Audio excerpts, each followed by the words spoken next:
Hello everyone, thanks for watching. For those of you who know me, you know me. For those of you who don't, my name is John Flynn. I'm a local real estate agent here in Niagara Falls. I wanted to give you a recap of the 2021 real estate market in Canada and specifically the Niagara region.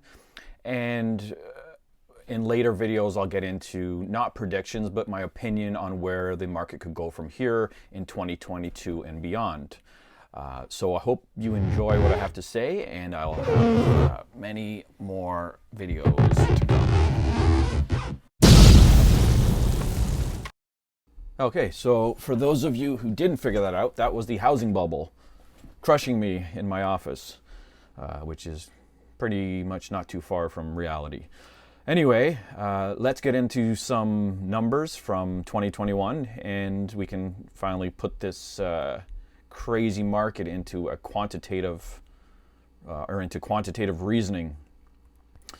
So here you have the number of sales. Now the number of sales hasn't really dramatically changed in the last 5 years. Here's a 5-year chart showing that. It's been up and down seasonally, but generally the number of sales has remained the same in the Niagara region. Average days on market though has decreased significantly.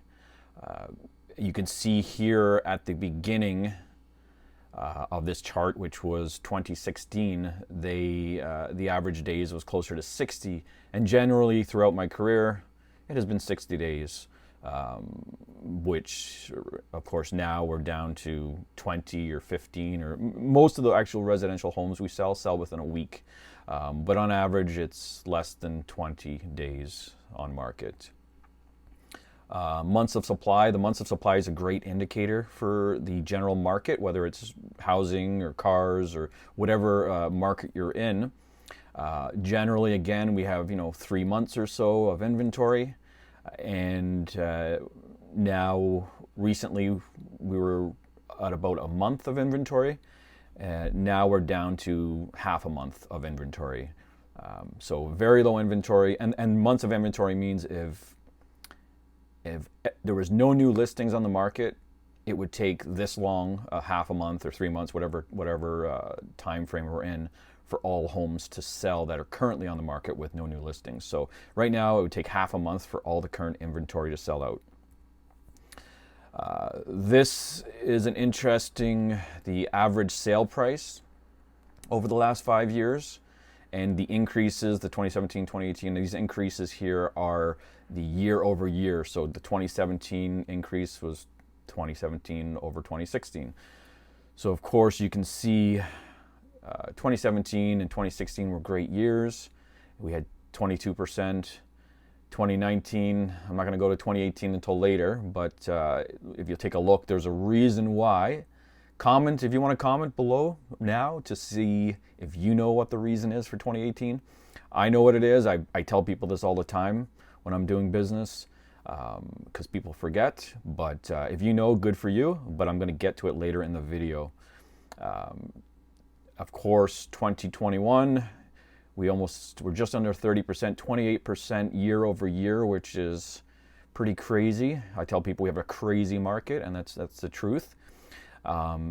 So of course, historically, we had a 3 to 5% increase year over year in Niagara, and of course, since the real estate boom, it's been a lot higher. But if you look at 2018 again, it's pretty low, but we'll get to that later in the video. Here is the Canadian residential real estate price in Canada. And yeah, you can see that it follows pretty much our market too. We actually had a bigger increase in the last year or two, but this is the average. It's just over 700,000.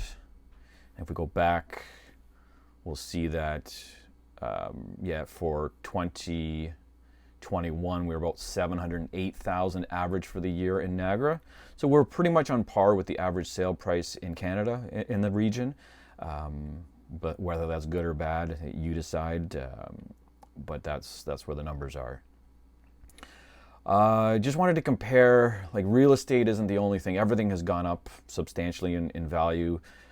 stock markets, equities, everything. Food, not as much, thankfully, but if you look at the stock market, you can almost say that it has a very similar trend.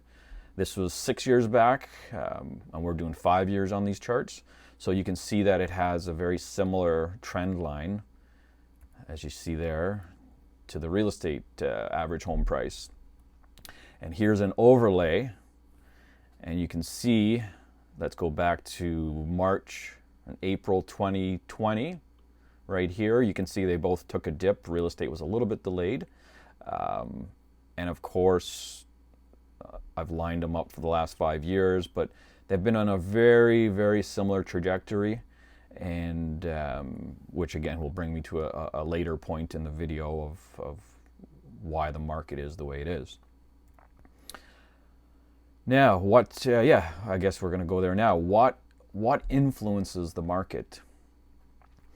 Well, there's many things that influence the market, and of course, COVID influenced the market somewhat, but I think that influenced the market in the way people moving from condos in big cities to homes with yards in smaller cities. But I think generally it didn't impact the market overall. It wasn't the major driving force of the market in the last couple of years. It obviously had a major influence, but it wasn't. I don't think it was the major thing that drove it, because we've had good markets before without COVID in 2016, 2017, double-digit 20+% increases. So, of course, not that it didn't play a role, but anyway. The Bank of Canada monetary policy. So now when I get into the market, I'm going to blame the monetary policies on the reason any market is the way it is right now. Money printing, money supply, interest rates, all the rest of that stuff is what I truly believe has affected the markets. And again, whether it's positive or negative in your situation, of course, a first-time buyer is going to say it sucks, and somebody that's been in the market with 5 or 10 properties is going to think it's great. But again, what are you going to spend the money on if you did sell an asset and move it to something else? So it's all relative. But here's a chart of the bond purchases from the Bank of Canada. And again, this is based on monetary policy from the government. And you can see it's pretty crazy, the amount of bond purchases, and of course this graph is from Bloomberg, I believe, and it says, Bank of Canada, biggest bond buyer in Canadian history. And they did this of course, for quantitative easing purposes. So you can see in, the run up to 2008 here, and you see that little spike, which actually was a big spike, was bond purchases from the Bank of Canada, to ease the market and to influx money into the market, but to stimulate and quantitatively ease the market. And then they tapered off after that a bit. And again, they continued because we were, depending on who you ask, in a recession after that for 10 years or so. And then you can see the big spike. This doesn't even go into 2021. Now, they did taper their bond purchases in Canada in 2021, late 2021. But you can see how big of a spike they did this. And this is to keep liquidity in the market, to keep cash flowing and cash available so banks could keep lending. But this money was, created out of strokes of a keyboard. So we went from, almost doubling our money in the market in the last 2 years to available cash. And as, some politicians state many times, more money chasing fewer goods equals increased prices or inflation. And this is what I believe happened, and it makes sense. So that is one of the major reasons was, again, quantitative easing or money printing. The interest rates, I believe, are one of the biggest factors, policy factors that's going to influence home prices. And you can see I have an historical chart here for the overnight lending rates for the Bank of Canada. And here's 1980s, where you'll hear people talk about 1980s, and they're paying 17 and 21% and whatever else. And here's the proof here. And then after 2008, they dropped the rates to historical lows, 0.25 or 0.5. I can't remember. I think it was 0.25 back then, but you can see on the chart it looks like it was 0.25.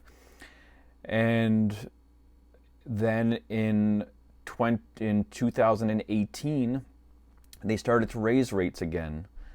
They raised the interest rates 75 basis points, so 0.75%, within 9 months or within that time frame, within that 2018 period, and the housing market cooled off. And that's back to that previous slide I showed you, where house prices only increased 3% in 2018, and that was because of the rise in interest rates. So there's a direct correlation between interest rate rises and real estate falls in prices, which that's a very important thing to remember. We have, rock bottom rates right now, which is, obviously was a major one, if not the biggest reason for real estate increasing.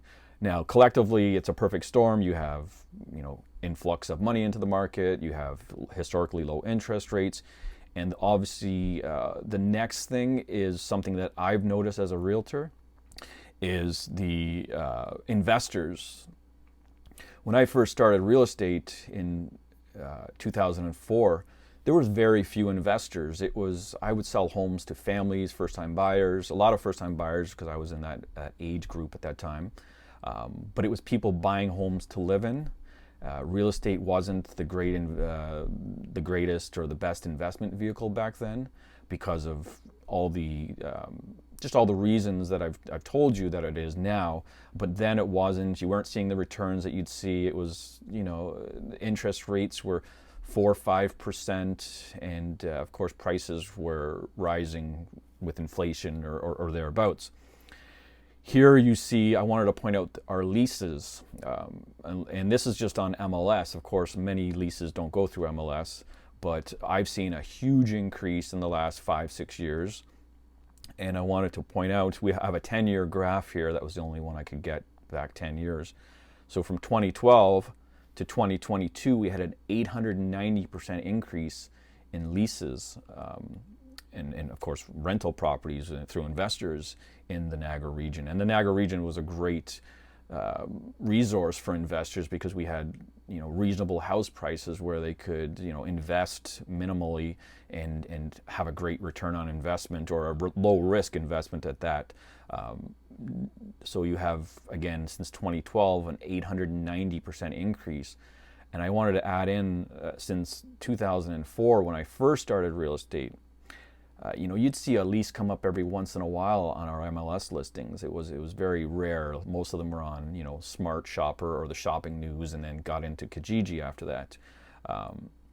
Since 2004, you see down here, there was 33 homes that were leased in the Niagara region, and compared with 953 in 2021, which makes it a 2,900% increase, which is like astronomical. So the amount of rental properties has increased, taking away from the market of the end users and first-time buyers and families upgrading. So the real estate in general has become a great investment vehicle for investors, because they see these astronomical returns, 30% or 28% in 1 year. Of course, it's going to be a very favorable asset for these investors. And of course, they have a tangible asset that pays out great and pays for itself, again, when they're sleeping. Like some people say, they're increasing their wealth. So those are the reasons that I believe 2021 ended up the way it did. I guess there's 4 of them: the COVID pandemic, Bank of Canada quantitative easing and bond purchases or stimulus, interest, historically low interest rates, which they've been proven and shown to stimulate economies and to raise house prices. And of course, the one that nobody really thinks about, it's, you know, everyone blames it on supply and demand, but investors are a huge player in the market now, like they used to be. And investors usually have more power, purchasing power, than, say, a first-time buyer or a family, because they have other purchases and assets that they can leverage against them. Before I go, I want to tell just one quick story or scenario about the difference between a investor purchaser, real estate purchaser, and an end user, first-time buyer or young family or whoever it is. So I've done some new home sales in my career, and I've heard the stories and I've seen it with my own eyes where, you know, the investors would be lining up outside these developments on new releases to buy these homes. And the builders, you know, not all builders, but some builders would reach out to all their previous clients, many of which were investors, to say, hey, we'll give you the first option to come in and buy because, you know, you're a returning client, which makes sense. But it's not just that they're going to come buy the property. It's just that the investor is going to come in and they're going to buy a property, and they don't care what kind of walls are in there, what the paint is, or what the light fixtures are. They couldn't care less. They come in, they give their down payment, and they secure a property knowing that there's no emotional attachment. They don't care where the kitchen is or where the bedrooms are. They only care that it's got 3 bedrooms and 2 bathrooms or whatever the case may be. So the sales rep at that office can literally, you know, get an investor through with no questions asked in 10 to 15 minutes. Whereas a young family, first-time buyer, or an end user that's going to live in the property comes in and says, hey, yeah, we love this house, and they start asking questions about where is it located on the street, and we'd like to reconfigure the bedroom, and we'd like this kind of countertop and that kind of kitchen. And all of a sudden now the workload of that builder has gone 3-4 times the workload that they would have had with an investor. So they know, they were smart. Investors don't ask questions, they give their money and they close the deal, and they get on with life. Whereas first-time buyers and end users, it's like you know, you're training a new employee every time and walking them through the steps, and it's just a lot more hassle for the builders. And again, this is my opinion, to deal with them, but I believe it is the truth. So yeah, there is my take on what happened to the market running up to 2021 and 2021, and some numbers hopefully to back up what I think, in my opinion. So I will be making more of these videos to get into other discussions or opinions. I'm not going to try to predict the market. I do have some opinions, but it's not a prediction to say that it's going to go up this year, it's going to go down this year. I kind of have both kind of scenarios, which I'll be making in a later video.